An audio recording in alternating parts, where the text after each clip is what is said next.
बैठे बनी अंगनवा में हल्दी लगाई बदनवा में, हल्दी लगाई बदनवा में। मम्मी जी आई हल्दी लगाई, मम्मी जी आई हल्दी लगाई। बनी सिरवा झुकाल चरणवा में, चरणवा में हल्दी लगाई बदनवा में, हल्दी लगाई बदनवा में। बैठे बनी अंगनवा में हल्दी लगाई बदनवा में, हल्दी लगाई बदनवा में। भाभी जी आई हल्दी लगाई, भाभी जी आई हल्दी लगाई।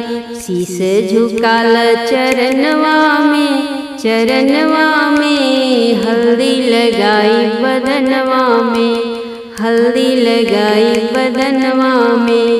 बैठे बनी अंगनवा में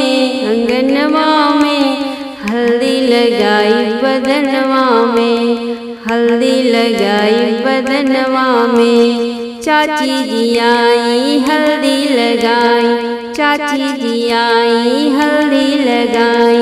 सिरवा झुकाल चरणवा में, चरणवा में हल्दी लगाई बदनवा में, हल्दी लगाई बदनवा में। बैठे बनी अंगनवा में हल्दी लगाई बदनवा में, हल्दी लगाई